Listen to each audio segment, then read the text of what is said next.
Hello everyone, this is part 18 of What If Naruto Failed and Chose a Different Path, and I hope you guys enjoy this video and to like, to subscribe, to share, and check out the playlist, to see more comment down below.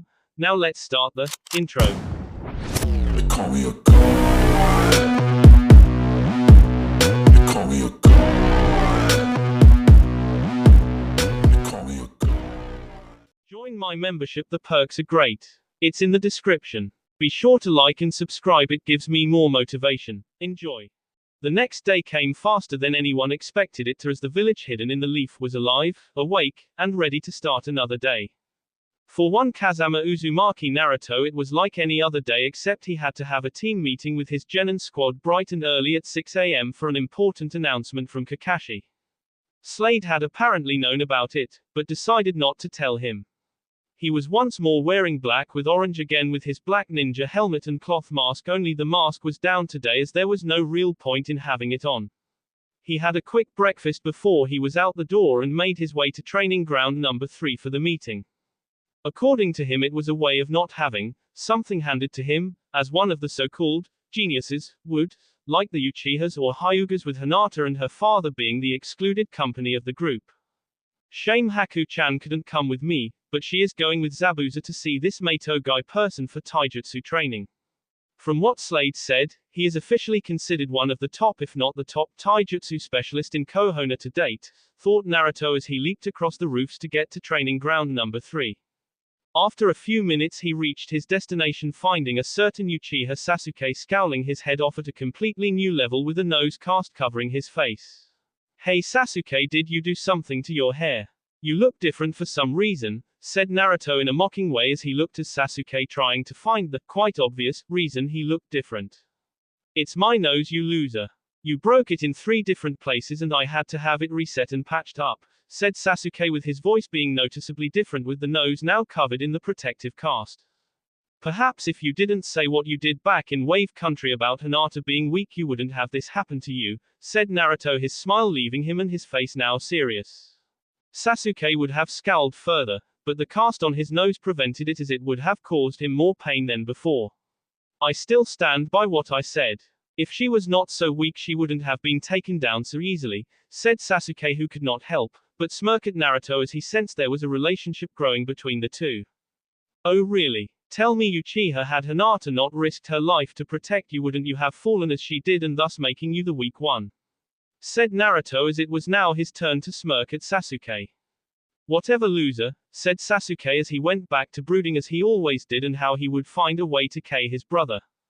It was not long before Sakura showed up with hearts in her eyes for Sasuke before she turned to face Naruto and scowled at him, glaring with kunais for eyeballs.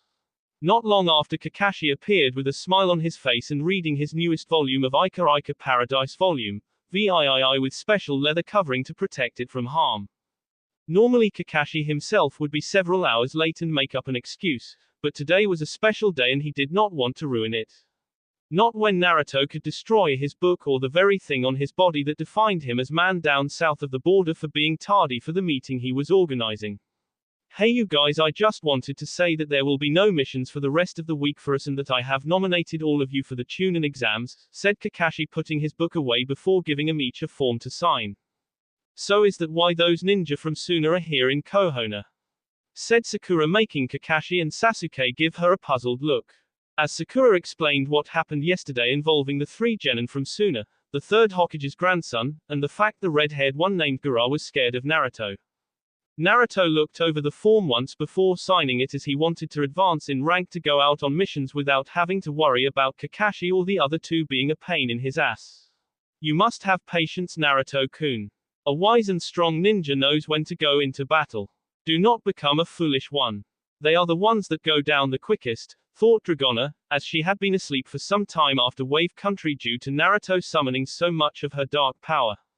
"Hey Queen, I missed hearing your voice. It's good to hear it again," thought Naruto as he was mentally smiling at her image in his head, and if she could have, Dragona would have blushed at his comment. "Oh stop it, Naruto-kun. You always could sweet talk anyone of the opposite s when it comes to such flattery," said Dragona as she saw with his eyes the Chunin exam form he was holding. "And that's when the 2 started whispering about something," said Sakura as she had just finished her story about Gaara and Naruto. So there is someone out there who can rival Naruto, huh?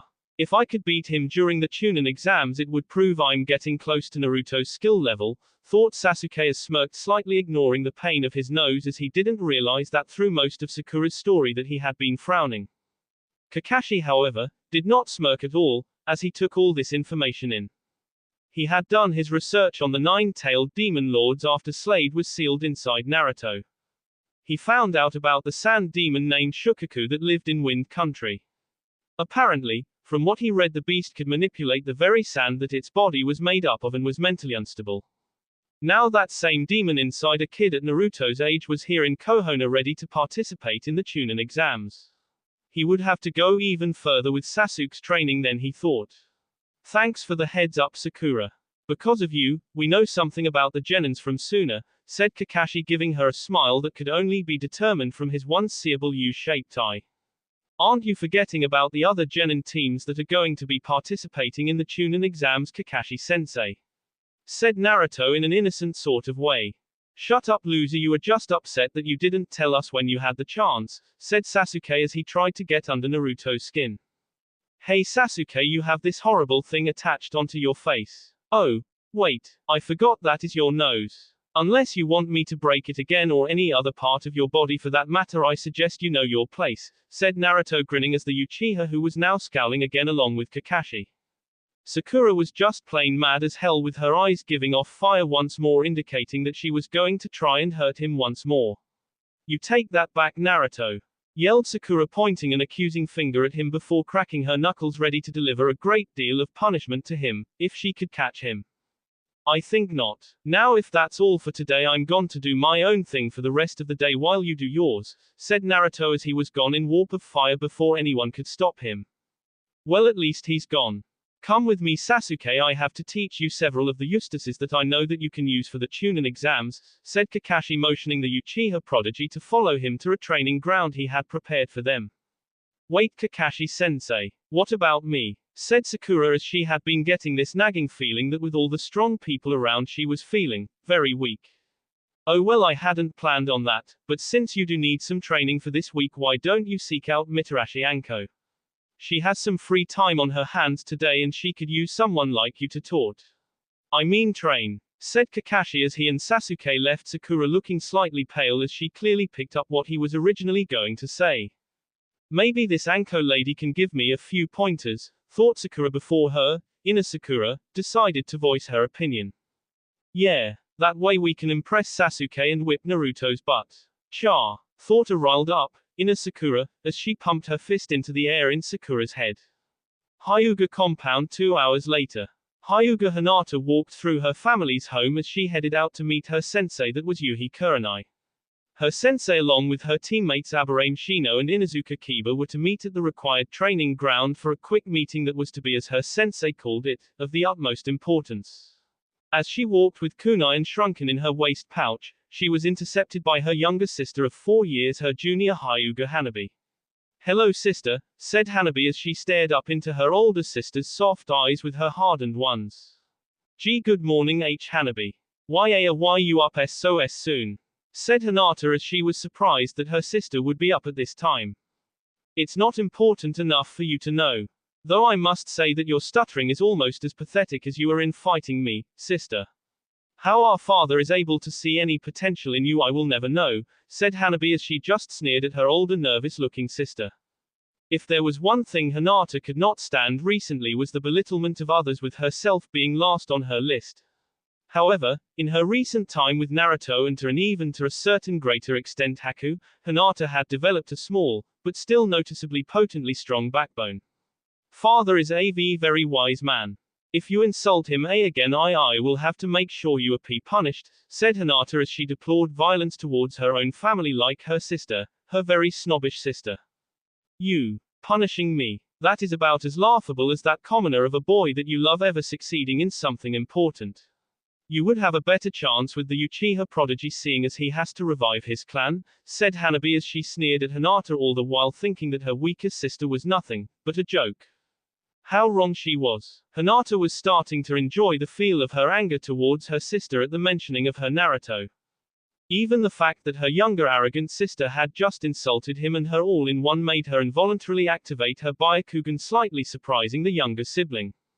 My dear sweet sister Hanabi, I want you to listen to these very words, as your choice to ignore them will mean pain in the future. Naruto-kun is a very strong boy who likes me in the same way that I like him. If you ever insult him again, whether I am here or not, I will hurt you in such a manner that you will wish to become a part of the branch family. Understand? Said Hinata as her eyes seemed to pulse more, with the veins now coming out even further, if possible. Hanabi for a moment was frightened at her normally shy, frightened, and overall weak sister, as she had never seen Hinata act so calmly without stuttering. It was as if she had gone into a transformed-like state of some kind.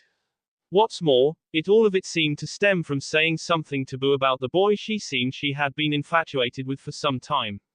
Why yes, said Hanabi, surprising herself that she was the one who was now stuttering instead of Hinata. Good. I'll see you later, Hanabi-san, said Hinata as she bowed to her sister respectfully and then walked by her, not noticing that a certain Hyuga clan head had activated his bloodline limit to see the confrontation take place and smiling at how it had ended. That's my girl, thought Hiashi as he smiled briefly, seeing as he had not done it in some time and the muscles required for it were weaker than a fly's wings.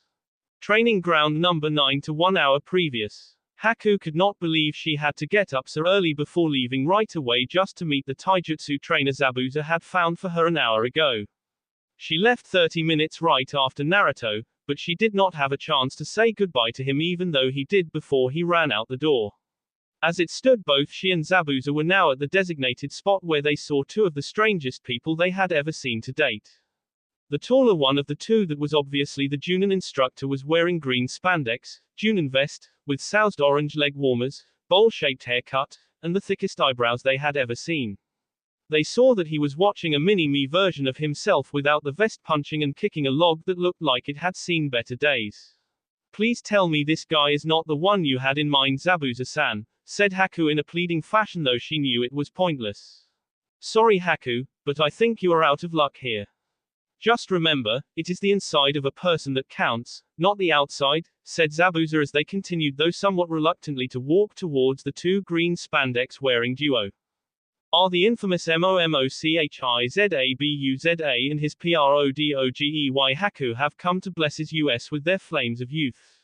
Mato Guy yelled as he had seen the man the previous hour and discussed Haku learning from him in the form of taijutsu training.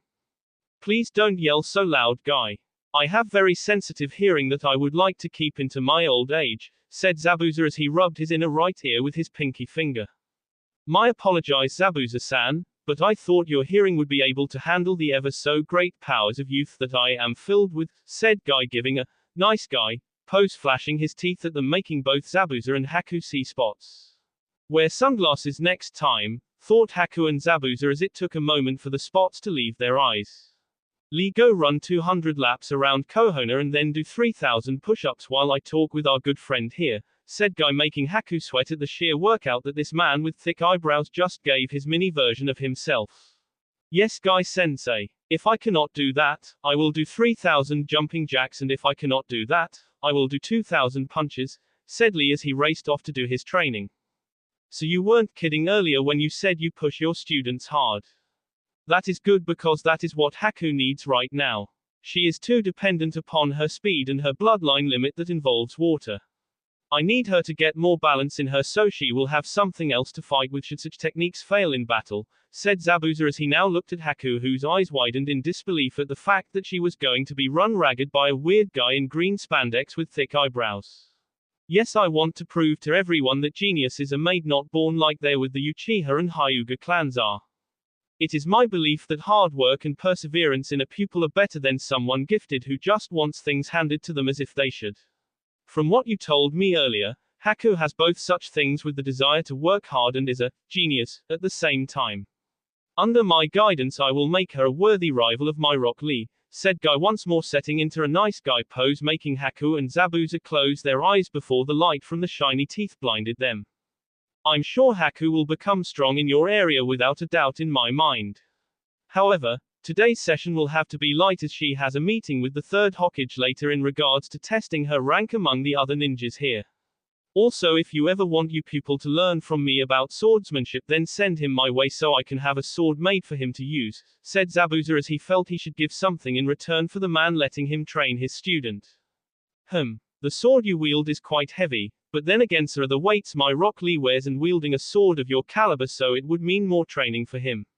You got yourself a deal, said Guy before the two shook hands, solidifying the agreement. I'll set up the sword making back in town by looking for a weaponsmith to make the sword for Lee. When it's made, I'll contact you so you can send Lee to me when he's not training with you, said Zabuza as he turned around and left Haku to the dreaded fate of learning taijutsu from one Mato Guy. Now that Zabuza-san is gone, do you have any questions? Said Guy, as he wanted to find out if Haku needed to know anything important before they started. Just one question. Do I have to wear green spandex? Said Haku, as she really did not want to. Why? Why must EVEYRONECRITISIZE my wonderful fashion? Yelled Guy as he had a river of tears falling from his eyes down his face, making Haku give off a large sweat drop. Training ground number 4, Team 8's meeting place, 8:30 a.m. Hinata sat on a log waiting for her sensei to come, as did Shino, with Kiba trying to train Akamaru with the keyword being train. Ever since Wave Country, the little dog had now become less obedient and loyal to its master. Whenever Kiba tried to discipline him, the dog would run to Hinata for help and the said girl would glare at Kiba, making him back down. Damn it, Akamaru, I'm your master, not Naruto, Slade, or Hinata, thought Kiba as he was continually becoming frustrated by his pet dog's rebelliousness. Shino had been his same old quiet self during that time, but unknown to them was that Slade had taught him the mantis fighting stance. The young bug user per the Demon Lord's request had already begun in teaching it to his father along with several of the other clan members. It had taken a lot of logical talking on Shino's part when he had spoke to the other elders of his clan and explained to him the depths of what he had been told by both Slade and Naruto. As always, logic prevails over all things, thought Shino as he had several of his bugs to go negotiate with an anthill nearby for possible forming of a member of its colony into Shino's body to further extend his boss in a hive. About 10 minutes into the waiting, Kurenai appeared in a swirl of leaves, looking slightly flustered for some reason, as if she had been training recently or had rushed to get to them in a hurry. Kurenai-sensei, why are your cheeks red? Do you have a fever of sorts? Said Shino curiously as he looked at her, wondering what would make her be like that. You don't have to worry about me, Shino, I'm fine. I just called this meeting here to tell you that I have nominated you all for the Chunin exams and that they start at the end of this week, said Kurenai, giving a quick glance at Akamaru, whose head was now buried into the ground with his paws on his nose as if it smelled something horrible. Before anyone could question her even further about her appearance, she handed each of them the required forms to participate in the exams. She wanted to leave as quickly as possible to take a long shower, as she wanted to remove whatever thoughts she may have picked up from Anko that involved her dream last night. If anyone found out about these nightly sensations like Kakashi or Anko, they would never let me live it down. Hell, they would probably blackmail me for favors if they did. Moreover, who knows what favors they would ask, thought Kurenai as she mentally shuddered, but was successfully able to suppress it physically. These dreams that involved her and a certain one-eyed man she had feelings for. That was not Kakashi, were getting more heated by the night. She had been having them ever since they started to head back to Kohono from Wave Country. She had been able to cover it up with a genjutsu every morning for the most part before finally showering before her date with the Demon Lord, as she didn't want to offend him or give him the wrong idea about her. I expect you all at the academy next week on Monday for the first exam. It will be starting at 8 a.m. sharp. Don't be late or your teammates will fail with you, said a now noticeably impatient Kurenai, as then disappeared again the same she came. Her behavior was somewhat out of place, said Shino, as his bugs had known what it was that was wrong with her, but after careful debate with several of the queen bugs in his body that as a whole, decided not to tell him what it was till he was ready. Yuhi Kurenai's house. 4 minutes later, Kurenai was taking a long cold shower as she had reached her home in record time. However, when you consider the fact that her house was less than a mere 3 blocks from training ground number 4, it was to be expected. The genjutsu mistress doubted she could hide the reaction from those dreams from her genin squad for long. Not to mention that it was impossible to hide it from the 9-tailed fox that was Slade himself either. If this keeps up, I will go crazy. thought Kurenai as she needed to get her head examined and her priorities straightened. First thing she was going to do before she started training was go to the hospital to get an early checkup to make sure nothing was wrong with her body or her mind. It could be worse, I suppose, said Kurenai out loud to herself, only to mentally slap herself just now for talking to herself outside of her head. Hokage Tower afternoon. Gaara, Temari, and Kankuro from Suna walked up the long flight of hard wooden stairs towards to the Hokage's office, finding the surroundings to be quite peaceful. Everyone did their jobs with the utmost efficiency, proving to the trio that Konoha was indeed quite a powerful place despite the village being so peaceful. Are you sure you want to do this, Gaara? Said Temari as she felt she had to look out for her brother, as he could become quite arrogant and overconfident of his abilities with his sand able to protect him. If there is a way to keep Shukaku out of my head so I can sleep without fear of her, then yes, I will do this. It is either this or everyone else before I decide to take my own life, said Gaara as he had contemplated King himself to end the demon voices in his head once he was recognized as something that he would define him. The Anbu outside the Hokage's office nodded to the Sand siblings and opened the door for them to enter. When the three of them entered, they were greeted the sight of an old man wearing the traditional Hokage robes and hat that was custom for any kage to wear. In the room with them was one Uzumaki Naruto, who had been in a chair in front of the Hokage's office.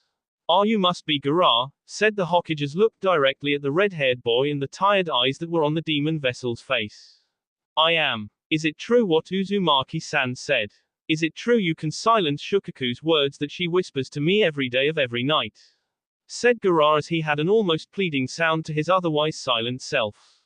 Yes, I can, Gaara-san.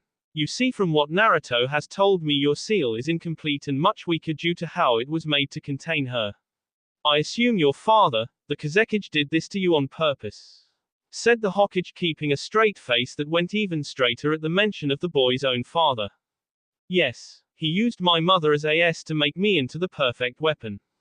My mother cursed my father and village, saying I would be their destruction right before she sd.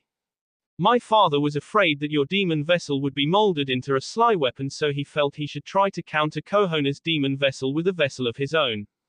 Namely me, said Gaara as he looked from the third Hokage to Naruto, who was shocked that Gaara's own father did that to him, as he never thought a family would do that to each other unless it was for a pure-hearted reason like his own father did. Yes, such a way is indeed a crude yet effective method of sealing a demon inside that of a human being. However, as with all crude sealing methods, it lacks strength called from the willpower of the vessel itself to restrain the demon inside a body. Fortunately, for you, Gaara, I can help you with yours, and it will help you get more control of your sand in the process, said Sarutobi as he showed him the scroll filled with different seal symbols that could be used over Gaara's own. But father said that strengthening the seal would weaken Gaara's control over his sand as a side effect, said Kankuro as he remembered asking their father if he could possibly strengthen Gaara's seal to allow Gaara the ability to sleep for once. That's only half true in retrospect. Depending on what seal is used, that will connect with Gaara's current seal on his stomach. The seal I have in mind is similar to Naruto's own, but is slightly different due to the integration of my seal over Gaara's, said the third Hokage as he pointed to seal he was going to overlap Gaara's. So father lied to me. That is not a surprise. I will have to K him for this later, but first the strengthening of the seal, said Gaara as he dropped his gourd onto the ground with a loud thud, before he removed his shirt. Shortly after, Gaara molded his chakra so the seal would be revealed, showing the design structure of the seal. Yes, here is where it should be strengthened. Naruto, could you come here for a minute and remove your shirt? I need to use your seal as a proxy for this to work, said Sarutobi as he examined Gaara's seal. Naruto did as he was told, removing his shirt, revealing a very well sculpted upper body to Temari, making her blush and looking away. No sooner had she looked away, perverted thoughts filled the young blonde girl's head at what she could do to a body like that. What am I doing? I cannot think of him like that. We are from rival villages and the Chunin exams start next week, thought Temari as she tried to remove such thoughts from her head. At that moment elsewhere, too bad that two other girls in Konoha had what could be dubbed by many as the new girl sense that detects other girls that are thinking about their boy. Those two girls just happened to be Hinata and Haku, as they would suddenly become angry for no reason, which was the triggering affect for the detector. Hinata was currently training on some water jutsus with Zabuza at a nearby river, seeing as her element was water. She had already finished walking on water easily as she had done at a young age for chakra control, and she had performed a hidden mist jutsu rather nicely. She was also able to project her voice in a creepy-like manner, making her voice sound sickly and harsh that would almost scare even the most veteran of warriors. At the time, she felt her special sense go off, as she was currently focusing on the water clone jutsu. She had successfully made over 8 different stable water clones that she had fight each other in gentle fist while walking on the water. As for Zabuza, he had just returned from talking to a weaponsmith in what could only be called as a slightly antique-looking place. He chose this one among all the other more modern-looking places because this place stuck to traditions of sword making and did nothing fancy when forging one. Once he had made his request for 2 swords of his type to be made, the man in charge of the store looked at him as if he were a demon. As ironic as it was, Zabuza had to remain straight-faced and not laugh at the thought. Once he was done with his order, he had come back to the Kazama estate to find one Hyuga Hinata there waiting for none other than him. Apparently, she had been wondering if he could train her in the ways of water-style jutsus. When Zabuza saw Hinata pause in her training, he frowned only to receive a sense of his own that told him to get out of the way, as he had developed a type of sense sensor. Oh, I know this feeling, thought a now worried Zabuza as he went up into a nearby tree to see the events unfold before him. Meanwhile, Haku was currently resting her aching body on her bed back at the Kazama estate as she had nearly been exercised to death by Mato Guy and his student that was his mini-me version of himself, Rock Lee. Fortunately, the gods seemed to have spared her and let her rest back at the house until it was time to determine her skill level with the Hokage. However, the blessing seemed to be a curse in disguise as her special sense went off, making her eyes shoot open as she rose off the bed like a person rising up from a coffin. When both felt this surge of anger that only their newfound sense could create, only one thought came to mind that made the two stop what they were doing. My new girl sense is tingling. Meaning that a fangirl of a hussy is around Naruto-kun, or some other girl is trying to steal him from me while getting an eyeful of him, Haku and Hinata thought at the same time as they both head to the Hokage Tower to investigate this disturbance. Hokage Tower minutes later. With the new seal in place over Gaara's old one, the third Hokage then used chakra he channeled into his hands to activate it, causing it to move and integrate with the first one. Now that the seal has been activated, how do you feel, Gaara? Said the third Hokage as he stepped back from the boy as Naruto put his shirt on, much to the dismay of Temari. Gaara did not respond and instead put his shirt back on before picking up his giant gourd as if what had happened never actually did. Finally, without any warning, the cork on the gourd popped off and sand swirled around Gaara in a very smooth-like fashion that to his mind was even better than before. You were correct, Lord Hokage, as I can control the sand in my gourd even better than before, and Shukaku no longer plagues me with her words of death and blood. I am in your debt as well as to Uzumaki Naruto, said Gaara as his sand retracted back into his gourd, cork and all. That's good, as I can finally make my appearance, said Slade coming out from one of the shadows in the office. Who are you? Said Gaara as he felt the same feeling of fear that Shukaku was giving off, only it came from within him.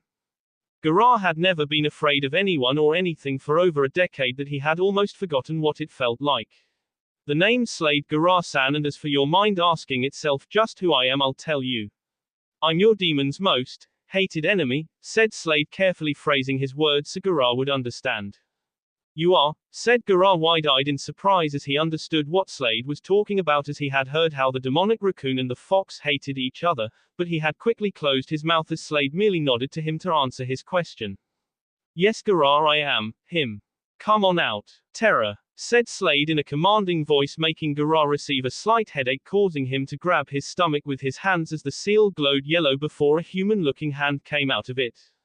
Naruto watched, as did everyone else, with shock as the young and slender female figure in yellow shorts and a black top with the letter T in a circle come out of the seal. The girl had long blonde hair, blue eyes, with black shoes, and yellow gloves. My aching head, said Terra as she got up from the ground she had landed on after leaving the imprisoning seal on Gaara. It's not surprising considering what you've been through with your psychotic episodes over the years. You never could control your temper, said Slade, making Terra look at him in shock at the fact he was alive after all these years. You. What are you doing here? I thought you SD all those years ago, said Terra as her hands and eyes glowed yellow, as she got ready to use her powers. I once thought that about you, my former apprentice, but it seems the fates have decided to conspire against us. Of course, it's not surprising really that you did not know it was me who was the QB, up until now. You have always fought me in my giant fox form and not in this form since the old days, said Slade as he walked several more steps as he got a better look at her. He was quite surprised that she looked like she was when she was his spy within the Teen Tans, only a little taller, that was a half an inch shorter than Naruto. How? Said Terra, as she wanted to know just how Slade knew about her and how she did not know about him. Come now Terra, you of all people here in this room should know how resourceful I was back during those days before and after our falling out. You think I did not have allies in Demon World? That they did not see you change into the human-looking form that you are now? Do not insult intelligence, Terra, as you do a poor job of it. Though that is what I would expect from a former apprentice that does not know how to control her mentality, said Slade as he saw her get angry like she did all those years ago. What is that supposed to mean? Said Terra as she summoned her power, making the room around them shake noticeably before Slade raised a hand telling her to respectfully calm down. Your actions right now are exactly what I am talking about, Terra. Before, as my second apprentice, you were mentally unstable, as the third Hokage is now an old man. Now that you are a one-tailed raccoon sand demon, you are even more terrible than before. The only thing that Mad Priest really did was reinforce your mental instability, and even then, the Fool did not do much in that department. Fortunately, the seal the third Hokage used on Gaara's original seal that I in part helped create is suppressing your insanity so it does not make the boy himself crazy. What I am interested in is how you are even what you are now. When I last saw you in human form, my dear, you had no memory whatsoever of your previous life.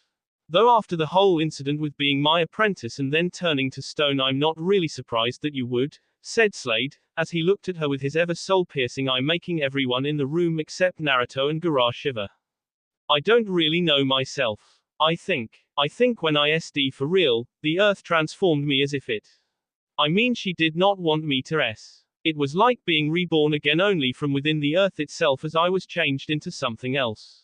When I opened my eyes, I found I was young again and that I could transform into a giant raccoon-like creature made of sand, said Terra as she put a gloved hand on her blonde hair. Slade-sensei, just who were the people who told you about Terra-san anyway? Said Naruto, looking at Slade as he found this situation pretty interesting and quite surprising to say the least. Hiei and Kurama have fought Terra on more than one occasion back in Demon World while she was in her demon form. Every time they came close to King Her, Terra would let her sand body collapse on itself, creating a sand cloud to rise up, blinding them. As this happened, she escaped and retreated somewhere to regain her strength. Then, after a very hellacious battle with Kurama and Hiei, the former of the two was able to find her despite the sand cloud she created and saw that Terra in her human form. Kurama told Hiei and they both told me soon after, as he decided to let her live so they could inform me of this information. Though they failed to mention how she looked like she did so many years ago before she was even a demon lord, said Slade with his hands behind his back in his classic casual manner. Okay. What happens now? Said Kankuro as he felt like the oddball out, as he, along with Temari, and to a degree, Gaara did not about half the stuff that was going on. I will tell them everything, Kankuro. Lord Hokage, you may respectfully want to have your Anbu retrieve Baki, as his loyalty to us is still in question. There are things that you need to know about what my father.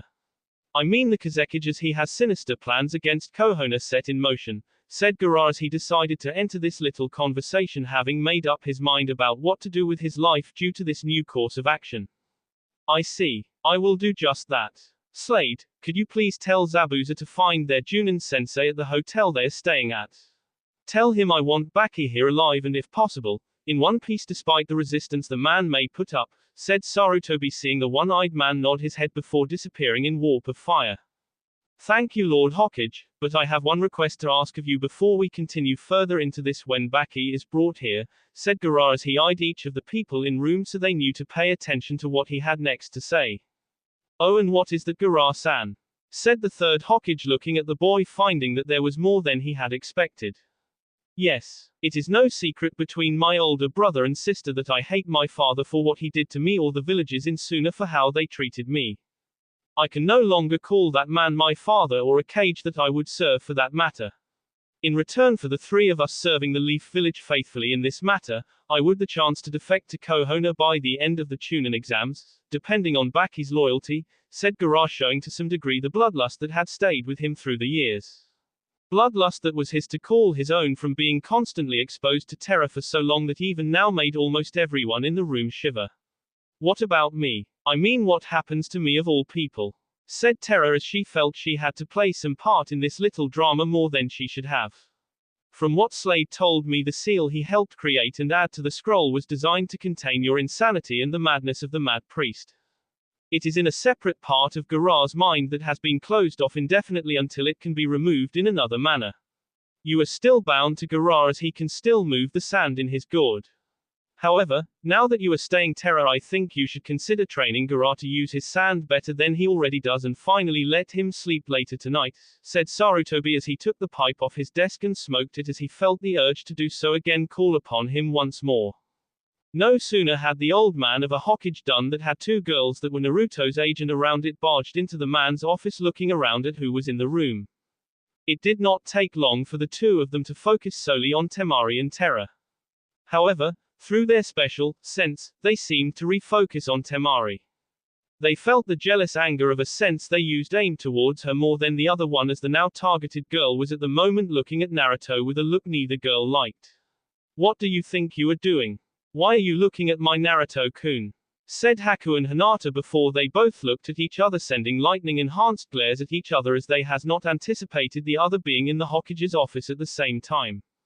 Everyone's sweat dropped at the two girls, as it was the only thing they could do after the way they reacted and nearly had their hearing destroyed from the yell the two produced. This day just keeps getting weirder.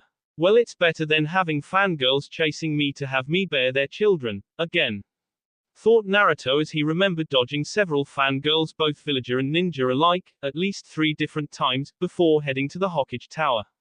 You would not be saying that if it were Hinata or Haku wanting to do that, thought a smirking Dragona as she could only imagine the chaos that would have happened should that and possibly would happen in the boy's later years. And life just get more complicated, thought Naruto as he sighed as Hinata and Haku continued to glare at each other with the intent to K the other in their eyes. That will be all for this video. Be sure to like, subscribe, share, and comment down below for more videos. Goodbye.